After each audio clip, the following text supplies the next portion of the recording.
Recording started, and I'll let it hit 5, 3, 2, 1. Hey, what's up, everybody?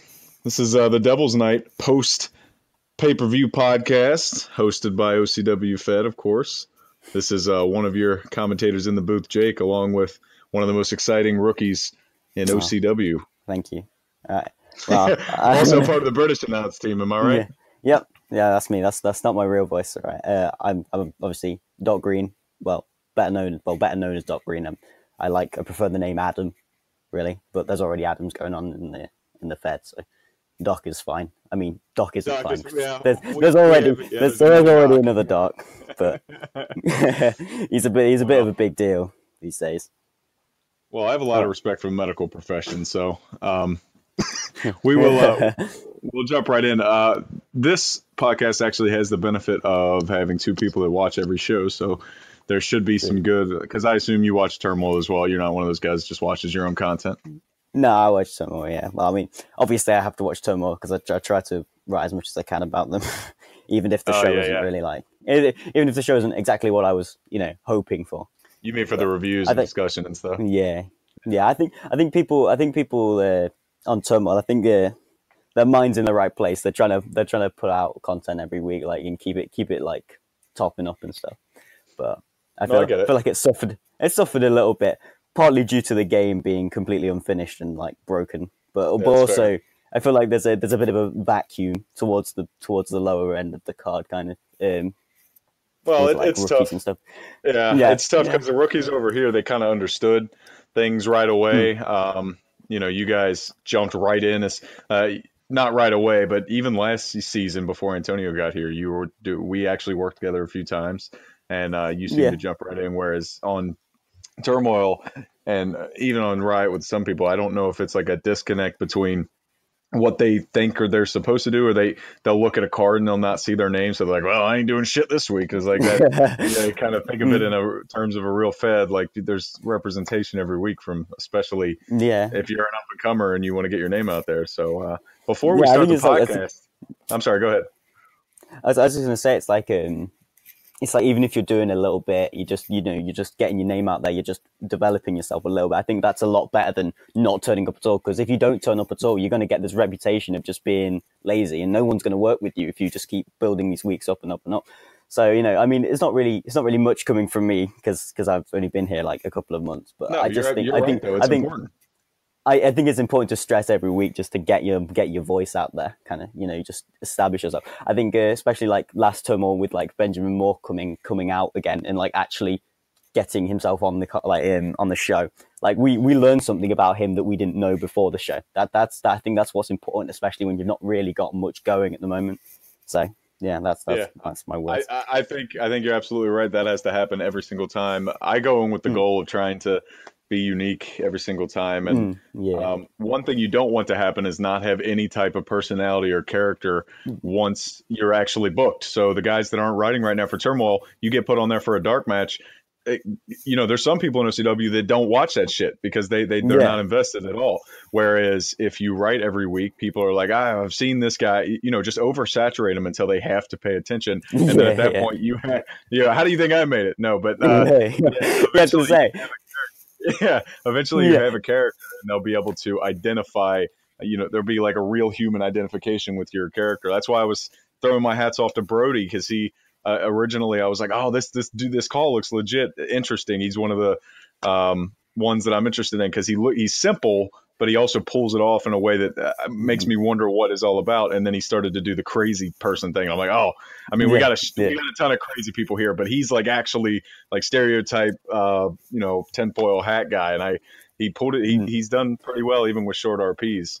I was going to say, I think even especially at the early stages, I don't think stereotypes are the worst thing in the world, because it gives you a basis that you can sort of build off as you do things, really. Like, obviously me and my brother, we built off the stereotype of like, like the South London roadmen, like, doing like all this, saying all like, like obviously you're listening to my voice now, I sound nothing like how I write, but I try to portray that kind of voice. And I think it works a lot better. Like Obviously we're from where we live. It's not really like it's nothing like how like everywhere in England is completely different. Like I don't think people understand the like the culture shock you'll get if you go from Newcastle to like London, or you go from London to Liverpool.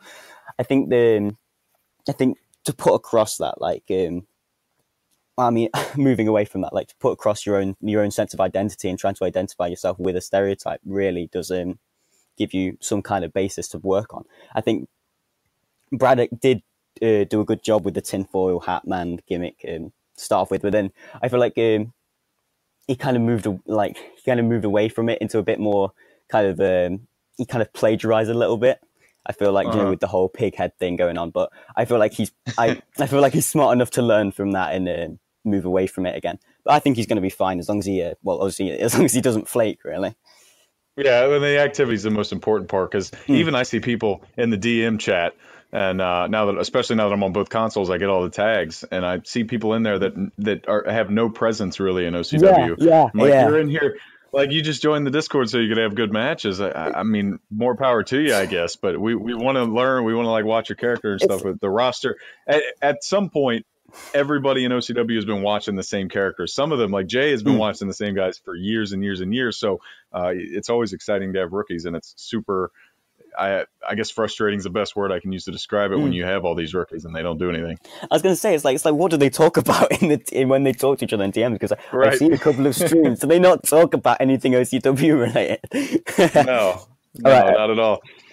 I guess that's enough of the preliminary stuff. I suppose we should get on to the actual show itself. But I wanted to first open up by saying that this was an absolute like masterclass, and it was a really nice template for how I think pay-per-view should be presented to OCW, especially now that obviously Jay's trying to push this whole initiative to get our Fed out there and get some presence on Twitch. I feel like this is a really nice template.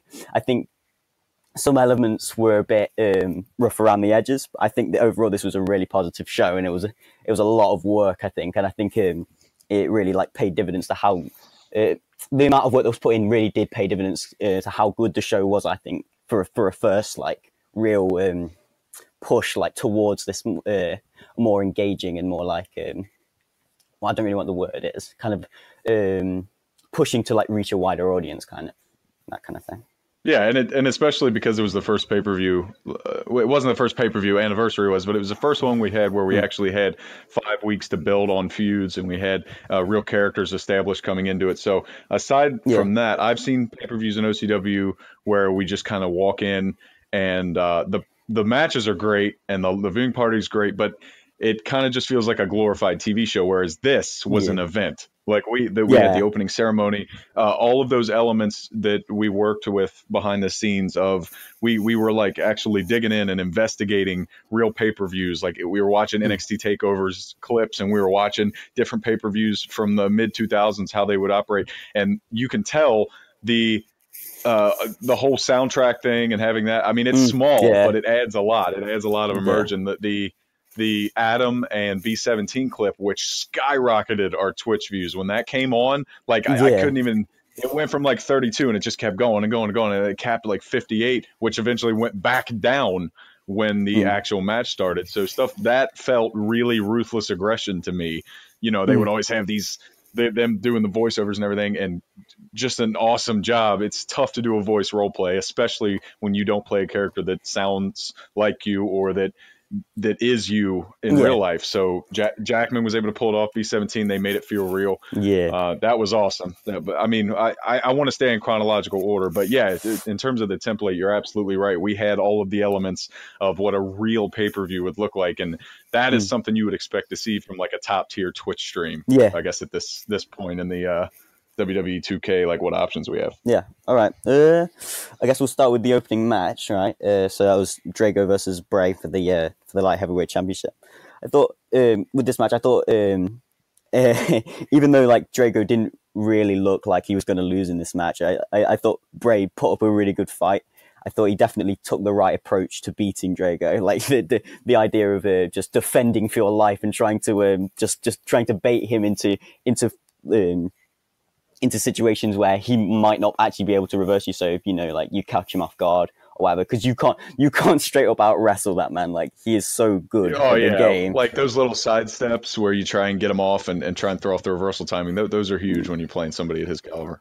Yeah, I thought Bray really had a good showing here.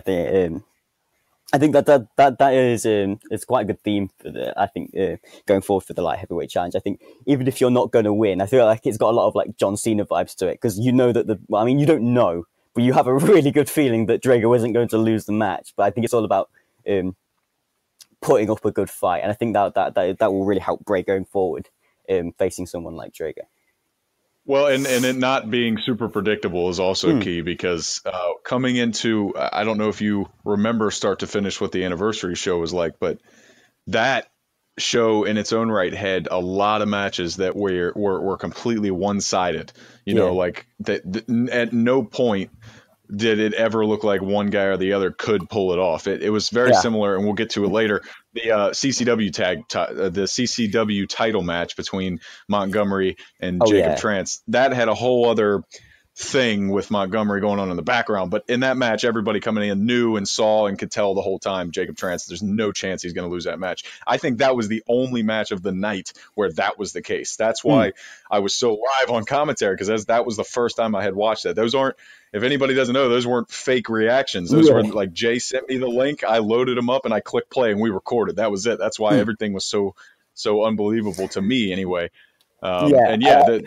This match, especially, I completely agree with you. Bray did what he could, and it was definitely a much better showing than the last open challenge for the light heavyweight belt. So hopefully this means good things for the light heavyweight open challenge. I'm glad Drago doesn't care who asks. He's just putting it on the line each and every pay-per-view. I was going to say, I think with that whole real reaction thing, I think that really came to fruition in the main event. I think we'll get on to that.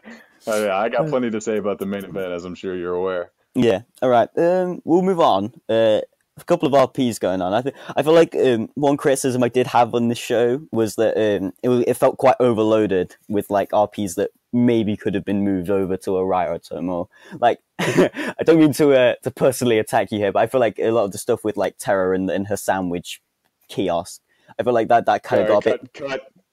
Cut the show. We're done here. I'm not going to be assaulted on this podcast. I feel like it got a bit tough to read, because I just felt like the show had a lot of long matches on it. Like Court and Shaq went 15 minutes. The tag team match was 25 minutes. Mr.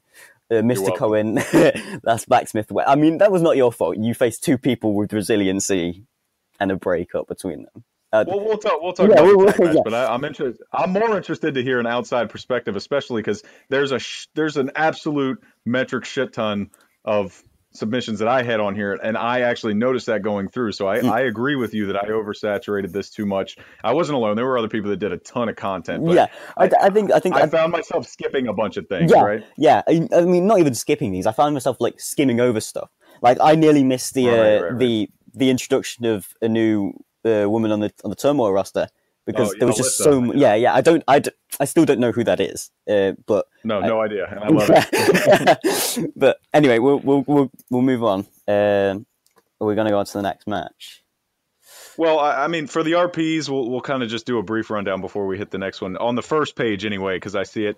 I think I said this in my discussion review thing or whatever on the actual forum, but having Jason Sensation actually interact with Ryu after weeks and weeks and weeks of prodding where it never, like, nothing happened. It just felt kind of lame to be writing these with Spider every week and just having the legends do nothing but banter in the chat. So this is great. I'm glad that they're finally coming out. They're like, I'm tired of your shit. Get your feet off my desk.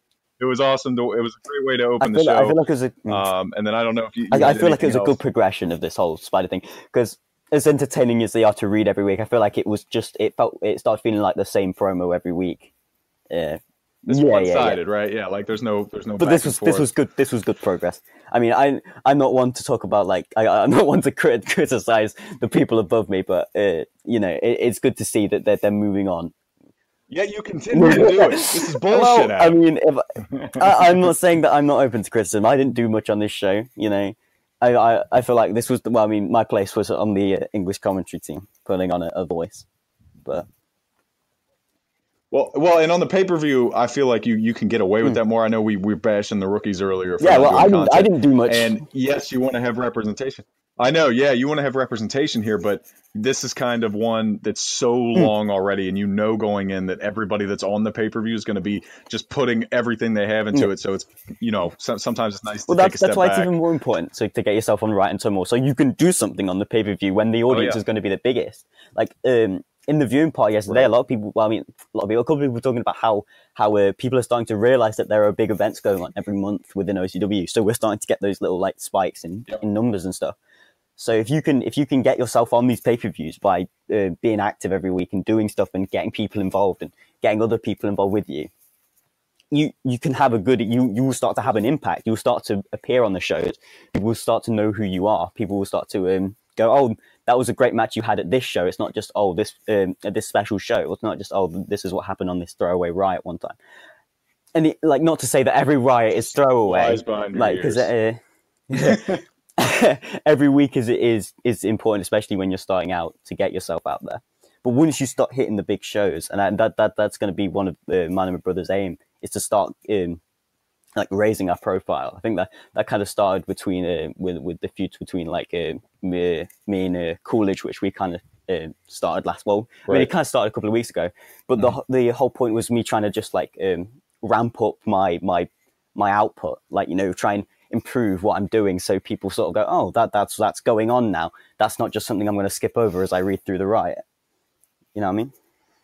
Yeah, which actually brings us to our next match, and I wanted to comment on it. The match itself was excellent, and I had a lot of fun commentating on it just because of the banter was really good. But this is one that I think didn't have that type of establishment that some of the other ones did. They definitely did content, and Mystico got attacked at the beginning, but I felt like it didn't quite have enough story behind it, to really get, especially compared to the rest of them. But in terms of the actual match, I hope it was as fun to watch as it was to record. This match was good fun. I think it was a good showcase for the rookie, for especially the Tomo rookies, the ones who are actually the build wasn't completely there. It wasn't completely extensive, but there was some stuff going on every week that would build towards this match. I think maybe the match was hindered a little bit by the stipulation of just being able to use the canes, because it kind of there's only so many things you can do. Well, I mean, it's no fault of Mystico or Blacksmith, because there's only 3 actions you can do with a cane. You can hit someone across the back, you can hit someone in the stomach, you can choke them in the corner, and a fourth one, you can hit them on the back when they're on the ground.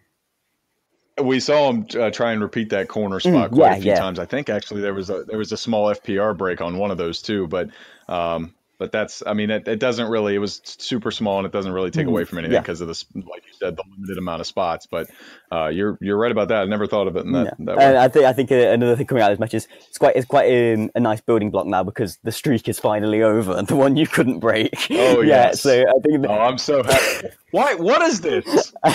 You just constant shots at me. Well, we're on the same team personal. here, it's nothing personal. You just lost. That's true. I think this was a really big win for Blacksmith, especially the I think putting it nicely, the rocky start for Blacksmith coming in Rumble Grounds and getting pushed out in 15 seconds. But 12 seconds or whatever. And he actually beat Bourne on the last show too. I commented on that during the show. So he's got back-to-back wins against Bournistico, which they're not bad at the game. No. I mean, I know they're rookies, but they're not. They understand F.P.R, and Jay has always been complimentary of their F.P.R for the most part, especially Bourne. So to have 2 clean wins against those two is pretty significant. Yeah. What's your name? Right, moving on. Do you want to talk about this Quartz and B17 segment? I didn't really get much for it. I thought this was fine. I thought this was, I think this was just the usual. I'm not, it's a nice cameo. I guess just Quartz having, and I do these all the time where you're I want to put as much stuff out there as possible, and I want to work with as many people as possible. That is the key here, because I like seeing the Quartz, 2 people you really wouldn't ever see.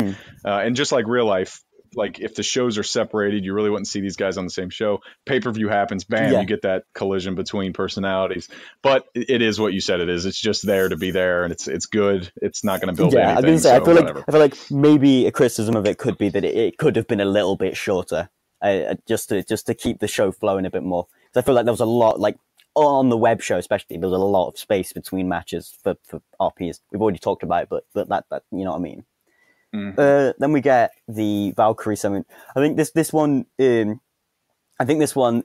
critical of we've been of the other segments that maybe could have been moved over or made shorter or whatever. I feel like this one did belong here because obviously it's a continuation from Turmoil that was Turmoil or Riot, I can't remember. I think it might have been the Super Show with the mystery caller.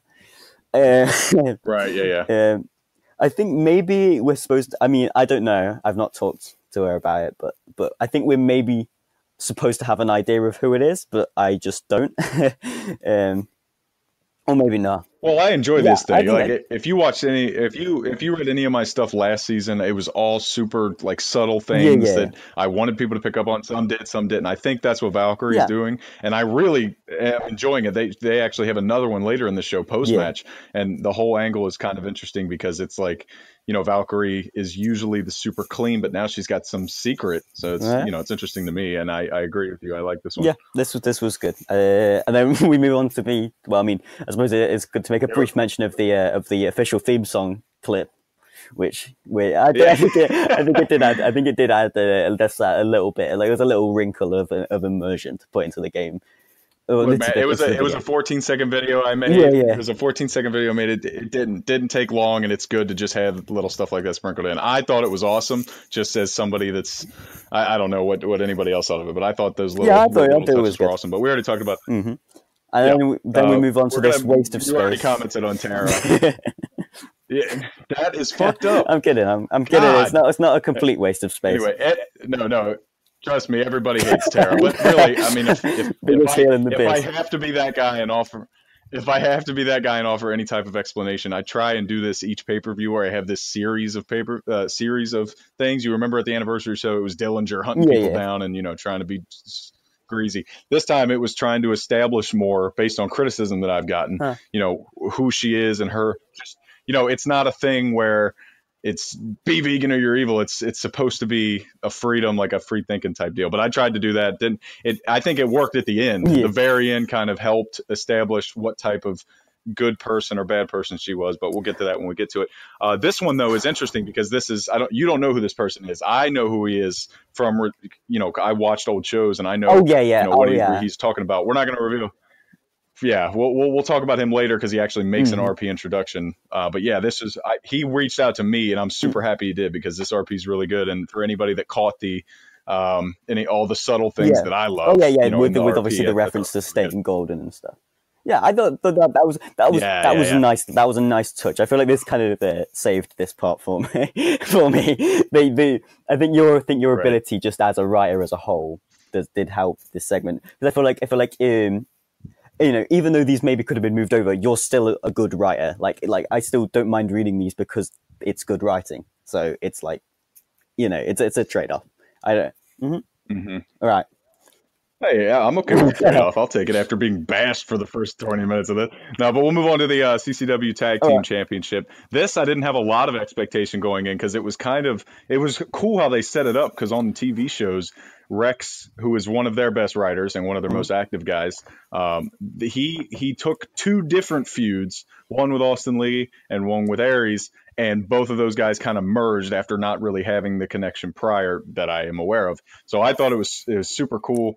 I didn't think it would be Austin Lee for whatever reason. The way that they wrote it, maybe I'm dumb, but I was like, I had every idea it was going to be Austin Lee from reading the promos. It has to be said. Well, I mean, Jay tried to throw a spanner at us by saying it was Loki going to be on the card. I don't really know what was up with that. I'm not going to ask about it. But I thought this match. I've written here that this was probably the most entertaining tag team match I've watched this season. Like because of just how poorly designed tag team matches are this year, just as a whole. I think we should have definitely expected that 4 people who have been around forever to put on a really good match. I thought this was a really nice shake-up of the tag division, kind of, because I feel like, I mean, obviously CJ's got like stuff going on in his real life. I haven't asked about it, but that's what I've been told. So that kind of grinded this whole like Code and CJ being in the mix for the tag titles. It kind of ground that to a whole. So I thought Aries and Austin winning the titles here, it does set up another match for them. But then I feel like after that, there's kind of there's a lot of space now in the Turmoil Tag division for teams to step up. So like Bornistico, and I don't really know who else. I think there was a rookie rookie like faction coming in, like Asher. Yeah, Ty Sparks and Alex Asher. Yeah, but we've not seen anything. I don't remember their names. They haven't done anything. No, but.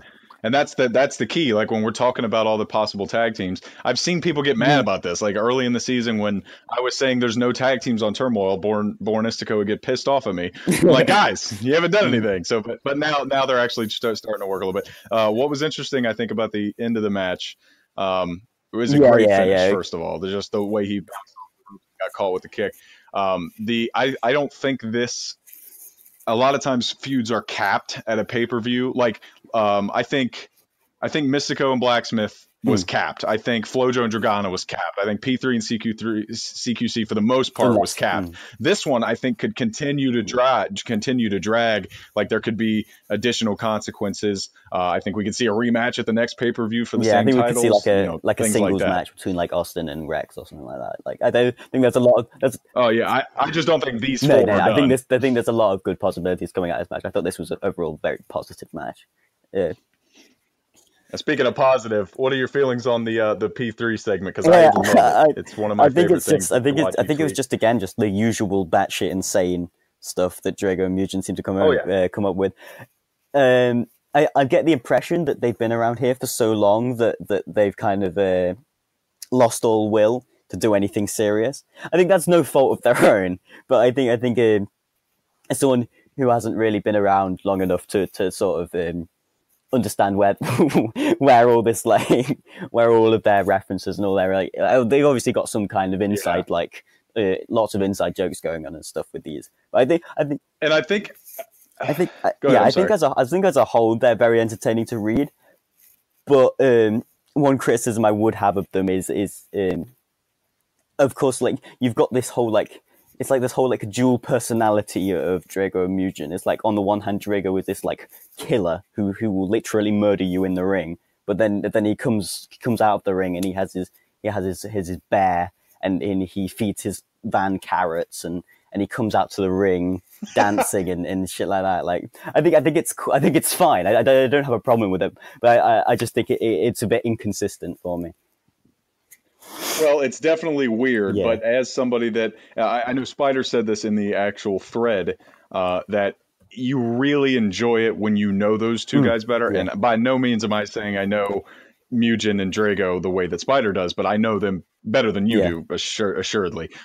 And if you know some of the references they're making and just the way that they're batshit crazy, it's the comedy factors ratcheted up. So that's why they're all good. But I can tell you, I don't think it's a thing where they have run out of steam and they're just doing it for the shits and giggles. Because last season, Mugen especially was put on a show from start to finish. And I joined in February. I know you joined later in the summer.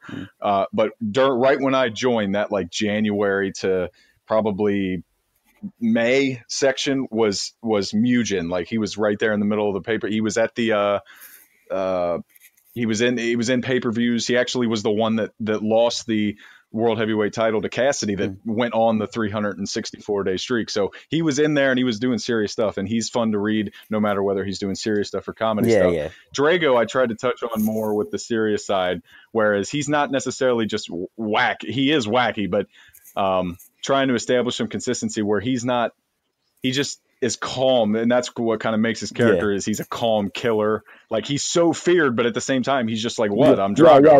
You know? I think that works. I think that works well. But again, I think it's like stuff like I have no problem with them coming out to the ring dancing, but it kind of takes me out of it a little bit. But I think it's weird. It's weird. I thought it was weird at Anniversary. I'm like, I knew P3 was coming, but I was ready to fear them. Yeah. And they're doing the Freebirds. So they made it work though, because they continue to be consistent. Yeah, I suppose. Right. Move on to more terrorist stuff. We can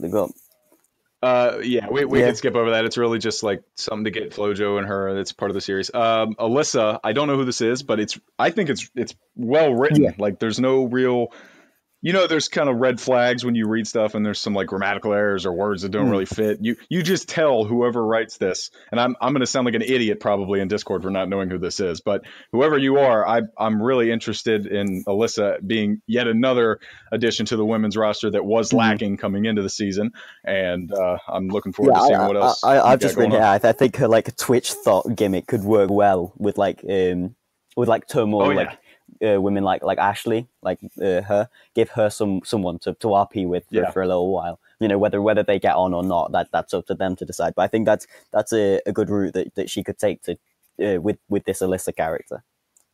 That's all I have. I think this was a fine RP. Oh yeah, it's a short RP, but it's good to, it's for somebody that's new to be there on a pay-per-view. It's definitely going to make it stick in your mind more than a random show that people might skip. The Code Jackman B17 match, which many, I am sure, consider to be the best on the card. Not me, for obvious reasons. But what did you think about the match in terms of just general quality I think of competition? First and foremost, the hype package was really good. I think we've already touched on it before, but there was a lot of work that went into that. I like Code and B17 are surprisingly good voice actors for like normal people. I think they made it work. I thought the B17 on a milk carton was pretty funny to say. Oh yeah, there was a lot of moments there where because Adam always makes me laugh, or B17 always makes me laugh, and he came in with like the sexy macho man during the promo. It's just the whole thing was a masterpiece. I think it also worked really well with the whole character and the whole shtick of B17. But then the match itself, I think it was a lot of fun. I think the finish especially was really good. I've just read here B17's theme still slaps, which it does. I think it's got like I don't know the song itself, but it's the most 80s thing I think I've ever listened to. But it fits. It is. It's Allison. It's like a remix of Alice in Chains. So it is good. Yeah, it's very good. Technically, like in terms of F.P.R, this match was fine, like as you'd expect. The finish was great with the reverse bingo punch into the Jack in the Box, and also a reminder here to watch the drop kick. No, I was trying to push that button on all of the matches that I did, and I'm glad somebody. Yeah, I thought it was good fun. That's also we have. Moving on to Jest now with the RP. Thought this was a really good RP. I think Jest is just Jest is a really good writer. He is damn good. Like this really did just it was just that little cherry on the icing on the cake on the table kind of. It's one way to build. It's one way to especially like build everything. He includes everything that we've seen, not only from last season. He does. He really does. It's perfect. It's super 80s in terms of like, just standing in front of a mic. In this case, it's more modern where there's no microphone or interviewer, but it felt very like this is the peak of a feud, and this is fucking Hulk Hogan standing in front of Gene Okerlund, and he's like telling it how it is. So the whole thing was great. It's probably one of the best of the show. Right. Then next match, Flojo and Dragana. I think this followed a very similar arc as Bray versus Drago did. Like, obviously the parallels with the whole Ota crew versus Drago and Dragana kind of I thought Flojo actually looked quite good early on, but like once Drago took control, that was like early night. Like that was it was time. Like you might as well skip to the end because there was no way he was laying go. I thought the spot with the Gotch style pile driver on the chair, I think that looked great. And it really all three of those spots where she did both of her sigs and she did a finisher on the chair, just so great. I don't know that's something that you can work, but Drago's he's a pleasure to watch every single time. He finds a way to make his matches. I think another comment on this is that it just really does make you realize that Drago has 2 titles locked down at the moment. I think. Right, and exactly. who is next now? I think a lot of who was next is kind of riding on the. For me, I think it really has to be whoever comes out on top of the Heather versus Valk feud. Really, I think we'll talk about that a little bit later. Yeah, Right, and I was going to say it then, but I guess I'll say it now because this is about the title match. But that's one thing that makes people like Valkyrie stand out when she does these feuds is she's not even in the title conversation. I can't remember a time where Valkyrie's main goal was to hoist the turquoise gold in the air. But like it's crazy to me that she is able to be so compelling, and her and Doc both, because he's a fantastic writer. I love working with him. Fuck you, H2O. But seriously. Yeah. That I just wanted to make that comment that when you're that good of a writer that you can have somebody super invested in your match, and this would be Valkyrie's match would be taking place after 3 title defenses. Yeah, because the light heavyweight, the tag team, and then still everybody's like, oh, we want to watch Valkyrie. I think it's almost like it's like a phenomenon. Like the Valkyrie is a phenomenon in OCW. Like as far as I'm aware, nothing like this has really happened where someone has arrived. Did she arrive in like March time? I think. She came the same time I did. Yeah. Both her and I came on the same week. Exactly, and she's just rocketed up to this almost like insurmountable like peak where she doesn't even need the title. She doesn't even need to fight for the title. People. I feel like this is no like discredit to FloJo or Dragana, but more people were invested in, and more people were excited to watch Heather versus Valk than this match, because I mean. As good, like, because Drago is so good, it almost felt like a foregone conclusion that he would win this match. Yeah, and I think that hurt it a little bit internally. Yeah. I think we shouldn't look too deep into the numbers on the Twitch because it was coming right off the heels on the live show. It came right off the heels of the bingo promo, so we went from like 60 to 32. I don't think the match was that quality at all. I thought it was a great match, but I think just coming from that hype. Yeah, but so I wanted to give a shout out to both of them. It did feel like a foregone conclusion, but you drew the similarities perfect to Drago and Bray. She put up a hell of a fight. Yeah, she did a really good job to stay in there as long as she could. Yeah, and they did have a follow up RP that's good. So like FloJo actually becoming a face. She was. Yeah. You know, so that the neck bumps. Like yeah, completely. Yeah, it's just like I'm being taken out on a stretcher. Oh no, I'm not. I'm kicking the ass. But no, that's how FloJo is. FloJo's unpredictable, and I'd much rather have the FloJo we have now than the one that I had to watch last season, which was all over the place and unpredictable in the worst way. Yeah. Just wasn't fun to read. But now she actually has my attention. I think she has a strong case for probably the most improved going into season 14. Like easily so far easily. Far. It's not I think it's only like I think she's only going to move on to better things, really. You know, even though this may be considered the highest point she's at the moment. No, but again, the women's division's wide open now with all these people. She's got a lot of options and a lot of great writers. I won't touch too much. I personally loved putting this together. And I thought it was awesome. It takes the Tay comeback. Yeah, I thought it took so much away from it that he's not really a thing. So when he comes out and it's like supposed to be a big deal, I realized as it was happening, like, oh shit, nobody knows who this guy is because he's a low carder and they don't really remember that he was taken out and this is supposed to be a big rehab comeback. Yeah. So I didn't want to say too much about it, but yeah, I'm going to start writing with him more now, obviously. Yeah. I rebranded him.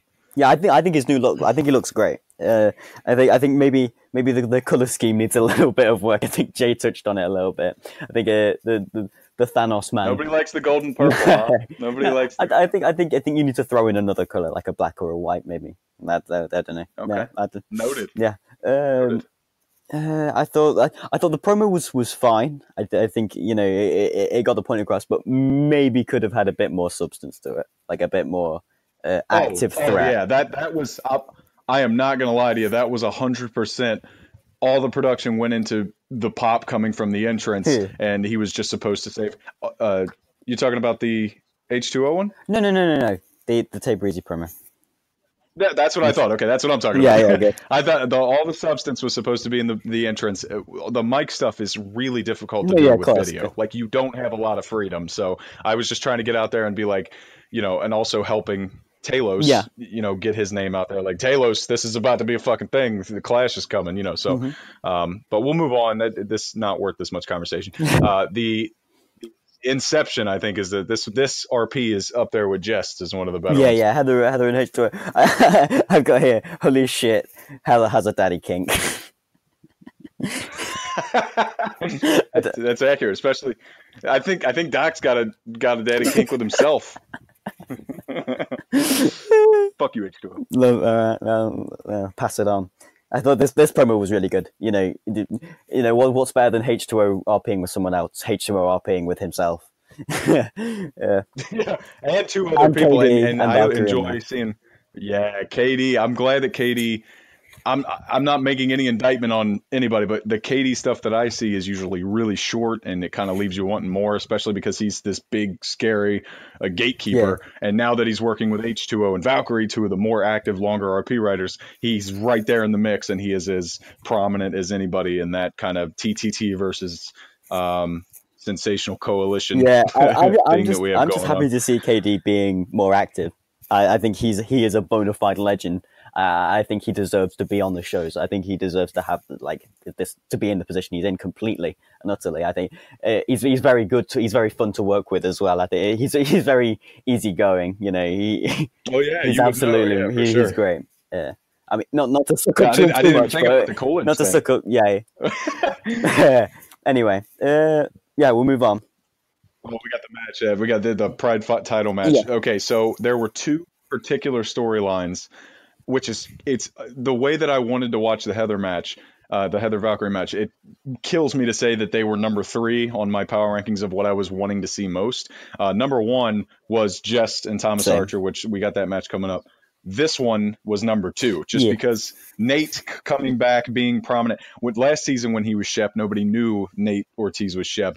So he didn't do a lot of writing. Court did basically all their writing. He was a fill-in partner basically when Redacted got his ass tossed to the side. But then now, just out of nowhere, this silent guy, it fed in perfectly once Nate kicked back in, and he's a kick-ass writer. He always has been, even from looking back at his old stuff. And so is Court. And Court is one of the easiest dudes on the roster to work with. So this was bound to be a masterpiece of a feud. Yeah, I think for this match, the contrasting looks. How Court came out with all the jeans and the bat and everything, and he'd worked so hard to get this street fight. He wanted Shep to be in his world, and then Shep just comes out in his regular clothes. I think whether that was intentional or not, it worked really well.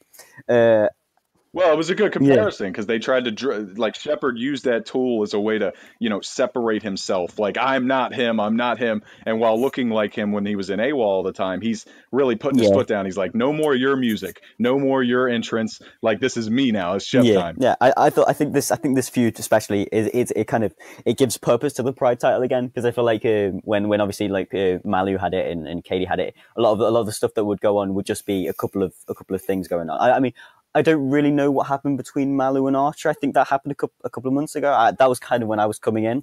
I think the first pay-per-view I watched was Savage Lands, Malu versus Archer. I didn't really see much before then. And then KD won it. And then not much really happened. I faced KD not for the title. Then Court won it. And then they kind of, for like a couple of months, it kind of felt like the Pride title was in a bit of limbo. I think Court winning it, and then obviously the Shep thing happening, I think that gives some good, purpose to the Pride title. Like this is a real storyline that is fought over the Pride title again. I think that's what it's been missing. In terms of the rep of the Pride title itself as a singles title, I think you're right when you say it definitely didn't hold the weight that the light heavyweight championship did, especially coming off of last season with the big H2O run. Tibby had it before that. So you got Drago's got it now. Mugen had it for a second. Those are top tier guys. And then, as you mentioned, no disrespect to Malu and Trance and those guys, but or Archer's an alt, and then you had that whole nonsense with Mystico changing his ratings and moveset to win the belt. So that's Malu took it away, and then I think you're absolutely on point with that. In terms of the actual match, you touched on it for a second that it was kind of long, but it was one of the matches that didn't felt like it dragged to me because I was ready for it to end at any moment. And Court put on a hell of a match. He didn't have resiliency on, but that out of nowhere knee to the face, I felt staying down was the best option anyway. Yeah. I think that there's definitely room in this feud for another match or two. I think that this has got good potential to really elevate the title. This is on. Right. This is on par with the Rex one in terms of things that could be extended past Devil's Night. On the next RP would be one of mine. Did with Cass. Supposed to be kind of an ominous deal for both of us. I was gonna say, I thought this was this. I don't like to speak on my own. Yeah, I was gonna say, I thought this. I've written here. There was quite an interesting tease here, because I didn't finish watching the web show last night. Well, watching the Twitch show last night because it was like 2:00 in the morning. So I didn't see the main event. Right. So I was reading to the show and I saw Pew's name being name dropped more and more as it got towards the main event. I think this was the first time I saw it. But like more on the actual content of the show, of this RP even. Thought this kind of like indoctrination kind of angle you're going with the whole Castianity stuff. I think it was a major positive for you if you can like play into the idea of Quartz being separated from Russ. You're all in TTT, but Cass is like, come here, you're mine now. I think whether or not you choose to try and unite Rust and Quartz again coming off of this. Obviously, you may have completely different ideas, but this was kind of stuff I was playing with. And there's it's all I try just to get small insight. I don't like to review my own shit, perhaps, because it's not good. Nothing that I ever do is good enough. But that's supposed to be subtle tones. Like obviously, it's not out of nowhere because the Cass is in TTT, also has Castianity. Quartz is in CQC, he's also in TTT, so they already have the connection. Quartz is coming off a 3-match losing streak, so it's supposed to be initially coming in the thing where Castianity is casting him aside, and the shadow comes over him. It's like they're gonna spit him off to the side. And then it pulls him back in and reunites TTT and Castianity together. And then I kind of also have the work where most Castianity RPs involve really, really immersive, like they're into this fucking crazy religion. But this one, Quartz is not a Castian. He's just a friend of Cast. So he's like weirded out by the whole thing. Just like a comedic, like super weird thing. But that's just what I was going for. Hopefully everybody liked it. But we'll move on to the... Yeah, go ahead. I'm sorry. I've just lost myself. I was gonna say this promo was very intense. Like, and obviously, I enjoyed the fact you maybe sneaked this Snowbad a little bit towards the end, but that's by the by. Right. Listen, I can sneak this all I want. You've been trashing me for 40 minutes. I'm not trashing you. Giving you constructive criticism. Right, we move on. I'm way too soft for this. Yeah, the Shep and Jim one, and just Shep kind of further cementing his way. It felt weird because I thought Shep seemed a little unhinged as he was going after Court. This one, he seemed a lot more. Well, he's got what he wanted, hasn't he? That's true. Yeah, fair point.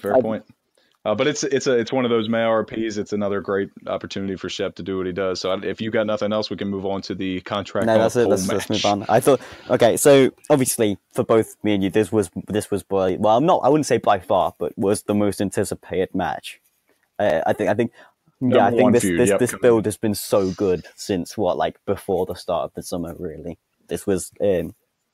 Since even last season. And the match didn't disappoint at all. I thought there was a lot of tension going into this match, and I was fully behind Jess for the whole match. I think especially where one spot I can recall is when Archer hit the power bomb through the table, and he was up on the ladder, and I was like, "You will not do this to my man." but thankfully he got the win, and then Capo came out, and as soon as I saw him come out with the black attire and the animation, which I was familiar with, I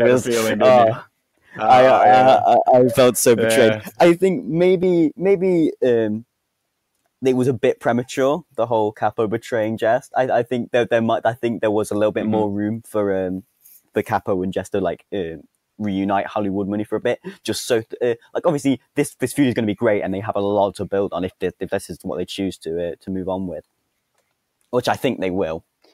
And you were right about the actual match. The spots in this for something that's a competitive match were fantastic. And how table spots on the outside, and then Jess kept going down the ladder and hitting the neck breaker thing. The Hollywood roller. Yeah, the Hollywood roller. He got it quite a few times. And I gotta say, before we move on away from the match, obviously the match was incredible. I thought it was I was not disappointed at all by how it turned out. If I didn't notice, I'm not gonna lie to you, the match was so compelling to me. I did not notice Ricky was playing Thomas Archer instead of Jacob Trance, instead of Jamie.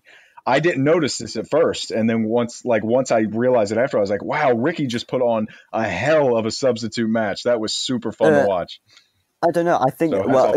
Do you know that that's what happened, or did you just gather that from the No, he's filling in. They could not connect. They played many times. I'm not going to say that I know for a fact whether Jamie and Jess came to a conclusion in their match, and this is a reshoot. But the bottom line is they couldn't connect and get a quality match for the show. So Ricky stepped in and he put on a great performance. There were no issues really, and just the veterans all coming together and making sure what's best for OCW is to put a great show on the card. This was a very, very good match. Regardless of whether I think I did notice that the name wasn't right, but I that didn't bother me. I thought this match was really good. No, yep, he did a great job. Yeah, and obviously Capo's next for Jess. I think going straight into the next feud is probably the right thing to do. Smart. Yeah, it's smart. It's taking initiative. It's like one thing's only. It's like you've got this happy ending for Jess, and then bam, again straight into the flying from below. Which that is some like textbook cheap facing right there for Jess. Just getting assaulted by your best friend after overcoming months and months of adversity. Right, we move on. So the Valk and Heather and the physiotherapist stuff. I think this was good. I think this really got across like Heather's like desperation kind of thing. Like it's like this whole like malicious desperation of, oh, I have literally awakened a demon inside of me. Please just listen to me, because otherwise I'm going to turn into a demon that will murder you. I don't think there was anything sympathetic about it at all. But I think this worked really well. Obviously, we've touched on it many times that H2O is a great writer, and so is Valk. And they make, and everything that Valk has done since she arrived has turned to gold. So this was again just another fantastic promo building towards the match that would come. I think it was next or the match after. We'll move on. Our next match is Heather and Valkyrie. Yep. I don't. Really about it, I don't have too much on it. It's good as they always are. It kept the show flowing. It's not something that you saw and blew you away like the Jess one. But the part that I liked about it, if I have to pick one, is that this one focused more on the relationship between actual Heather and like the Doctor ones. I always thought those were the best ones to kind of establish that. So between Heather and Furiosa, I thought it was good in that sense. But again, it kept the show moving. It was relevant to what was upcoming. Yeah, I thought. Well, I'm going to first say I really liked Valk's attire in this one. I thought the whole real Valk thing going on. I think it was a very welcome change. I think it was just a little sort of change that sort of separated the two matches between the one at Summerside and the one now. I think the attire looked really cool. I think this was another decisive win, if I'm not mistaken. Heather won before, didn't she? She did. This one I don't think was as decisive as the one at Summerside. This one actually I think was more Valkyrie's competitive accident trying like she had it. All she had to do was hit a finisher, and then she could have hit her with the Daniel Bryan spot and make her tap, but I guess she jumped the gun. That's from a non-kayfabe aspect. But during the match, it was, I'm not gonna call it a disappointment, but it really didn't resonate to me as much as some of the other ones I was really anticipating did. But I will say I love the attire for both. Yeah, I think the match aesthetically looked really good. I think regardless of whether whether the match was a match of the year candidate or whatever, I think this was really this was a match I cared about, and I cared about for the whole way. And I think that was a really, really good testament to Valk and Heather. Well, H2O. And I mean, obviously the promos towards the end kind of indicate that this feud isn't done. But I think once it's done, I think either Heather or Valk need to, move on to Dragana, to the final boss of the women's division. Well, I think there might be some resonating things because the Inception and TTT angle is still going.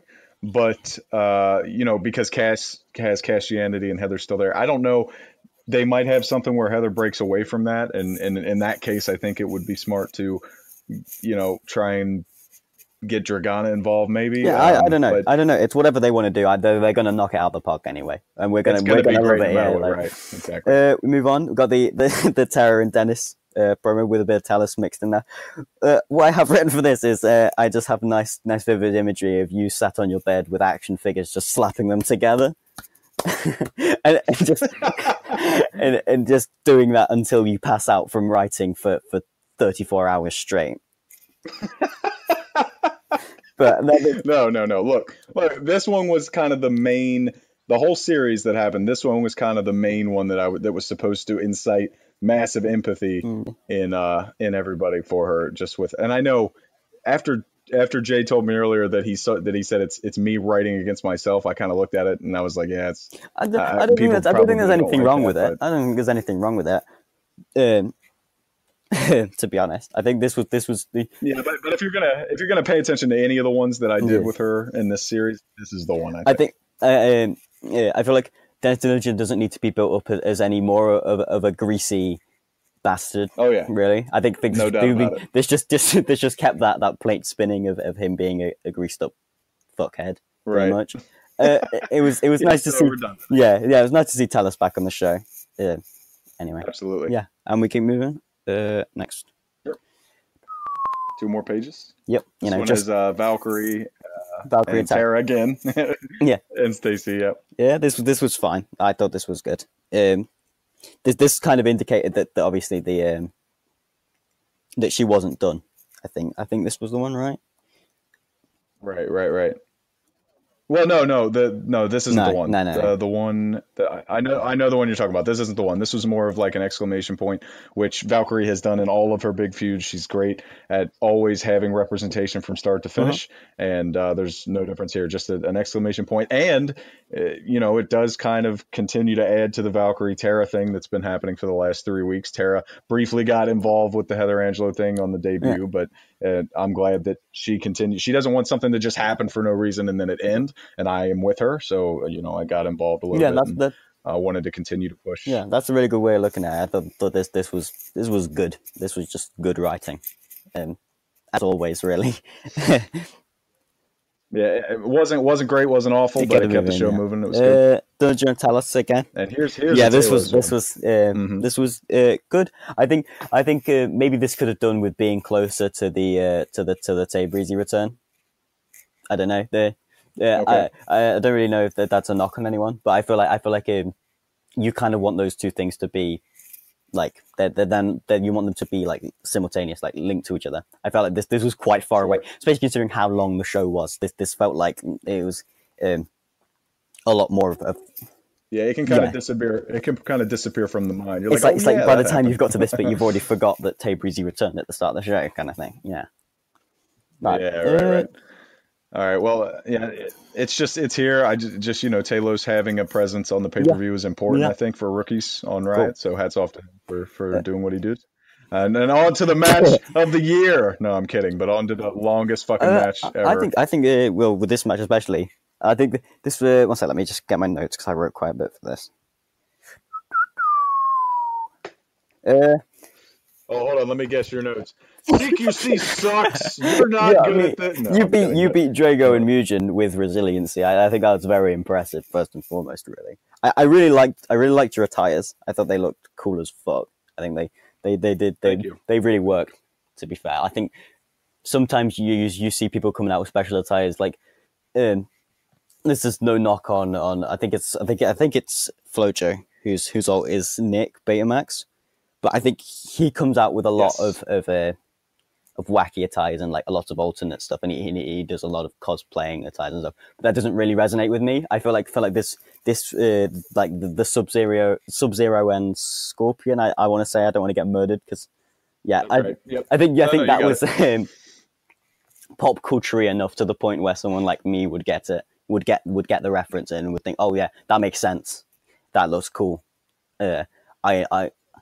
I'll try and keep my comments here to a minimum. I appreciate that, and I'll tell you right now, it was a fucking ball ache to make those attires. I had to rip those images directly from like a costume store and make them all vectored and take out the back. It was not fun to do, but they turned out pretty good, and I like the Jay's reaction popped me the most when he heard, instead of the regular theme song, the Mortal Kombat remix. Played. So, but I don't want to speak too much on my own match in terms of the actual content of it. I'll just say one thing, in that watching it back, I felt like the idea would be more that yes, it was an impressive competitive thing, but probably wasn't the most fun to watch. Am I on point with that?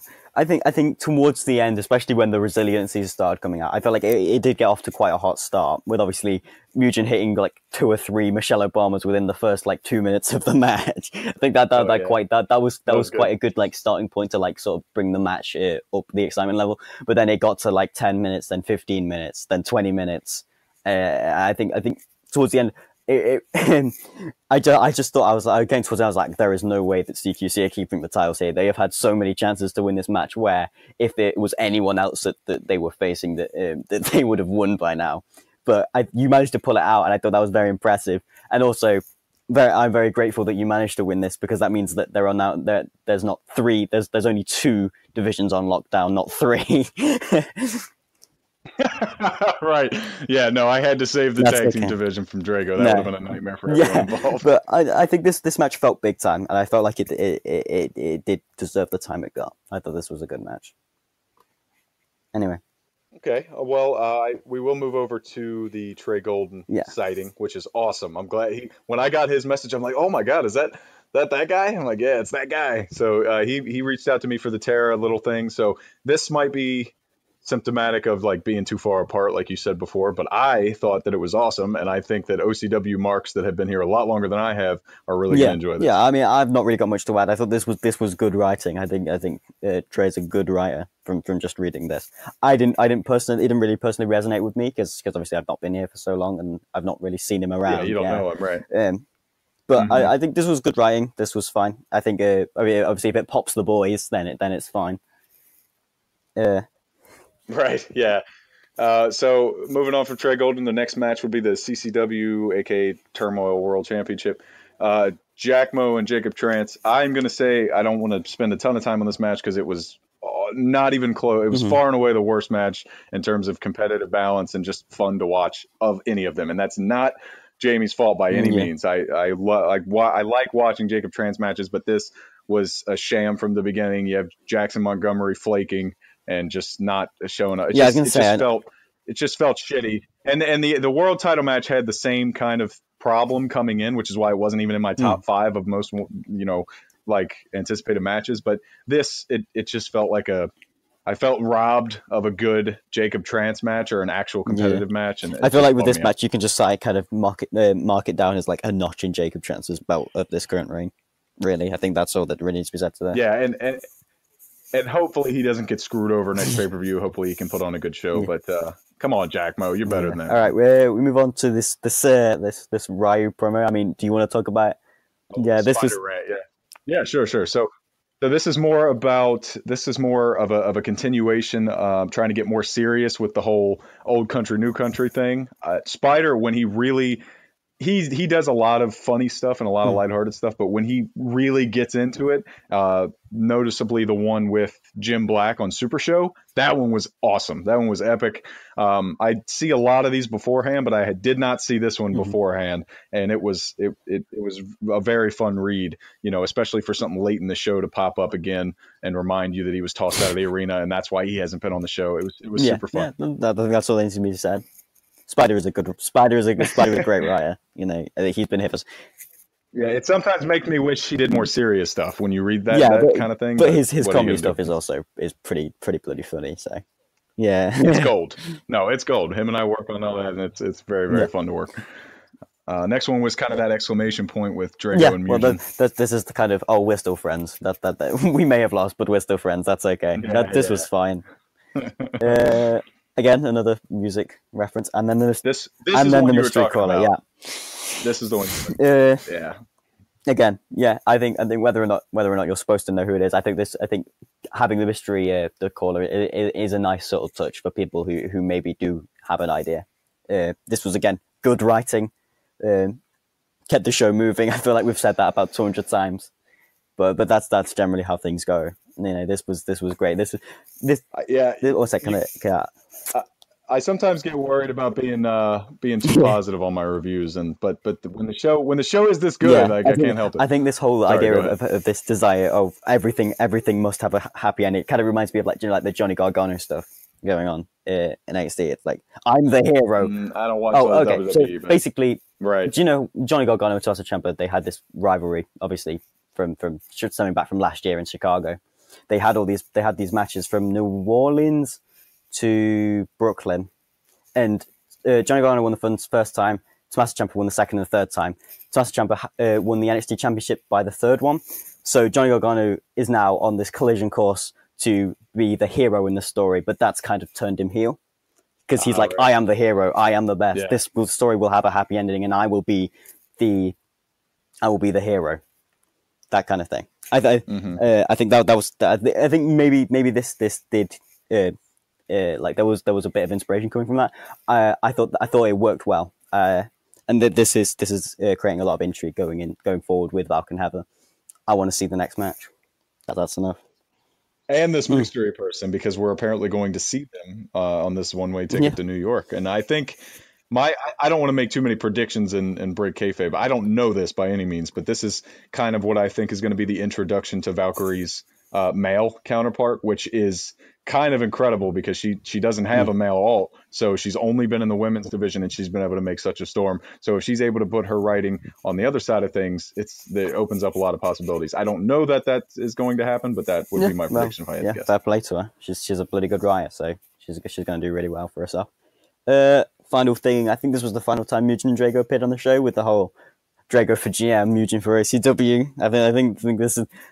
Oh, you just sneak that in. I mean, I'm on board. Yeah, same. You know. And we get to the main event. The grand finale. Oh yeah. There's a bloody lot to talk about. This. I think first we've got to talk about my brother-in-arms. Well, not my brother-in-arms. My English brother, Paul Pugh, making his return. I think.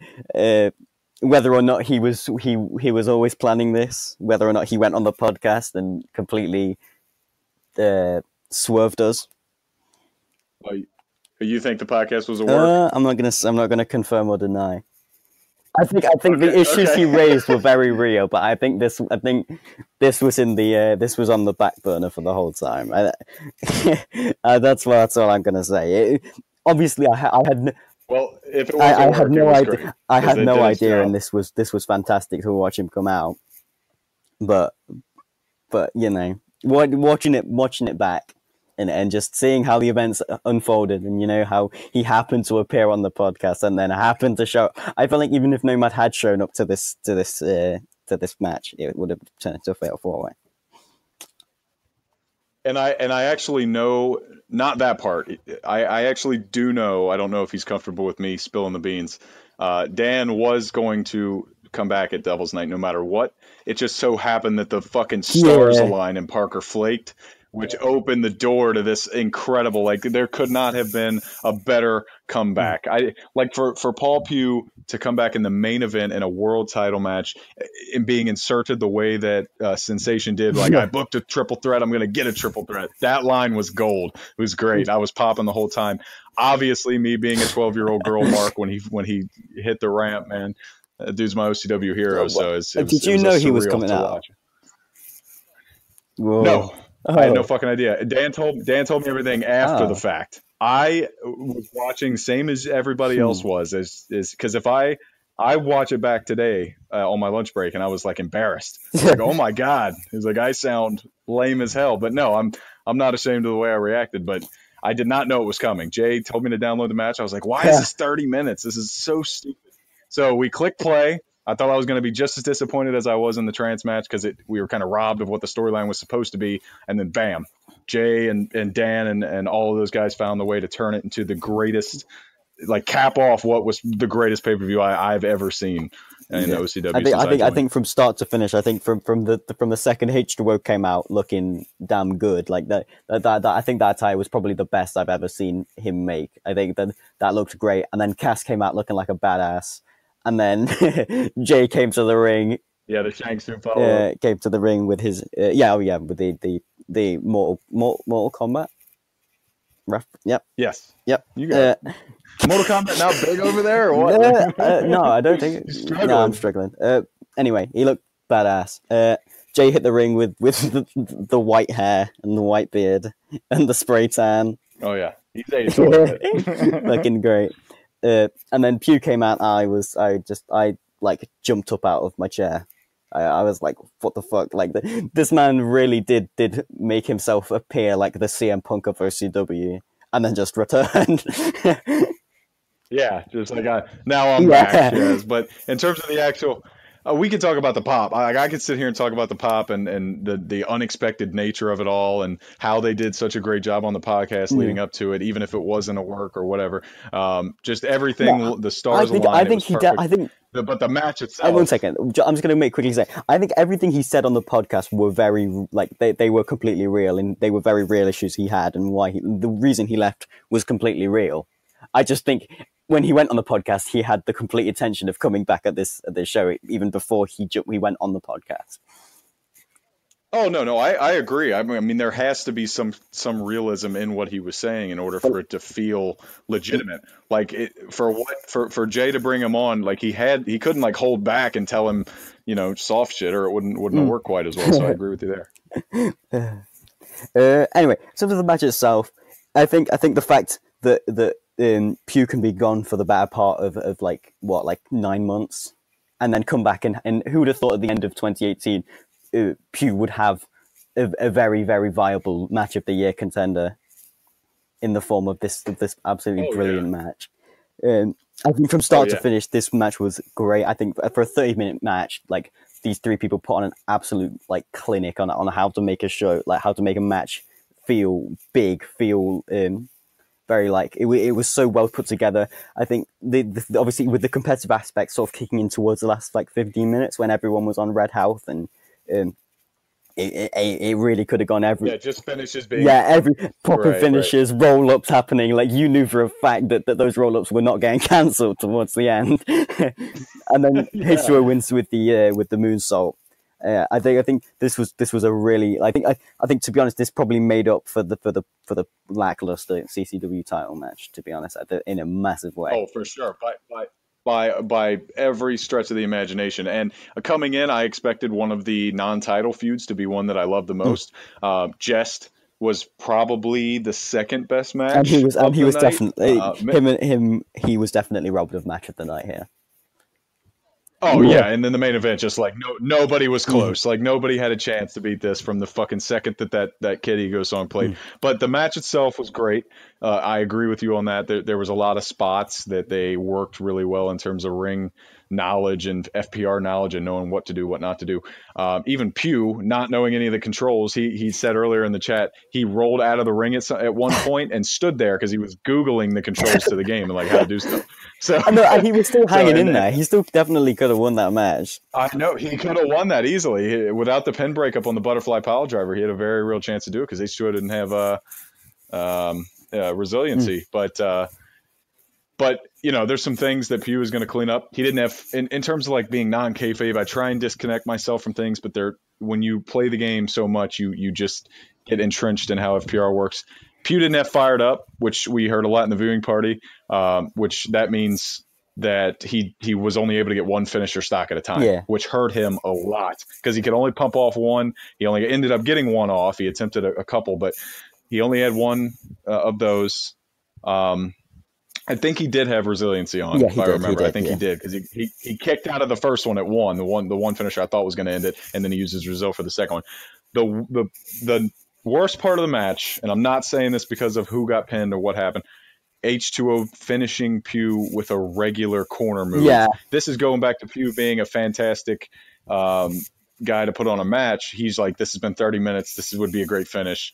Everything would be great around it. So I'm going to stay down. I'm just sure that's what happened. But just all of that build up and all of that craziness, and then it ends on a regular normal move. It's the non-kayfabe part of me hates it, but I understand why it had to happen, and it did not take away from the overall enjoyment of the match, in my opinion. I think this was I think maybe it was a bit of like the match is over now kind of thing going on, but you still sort of seeing H2O raise the title and having it been like the title had been so like in the clutches of Cass for the whole year, and just seeing H2O like what a month he's had as a person. Like, I'm not saying that having your wife or girlfriend. I don't know how to birth a child. I'm not saying that you should compare winning the OCW championships to having a child at all, but he should be on top of the world right now.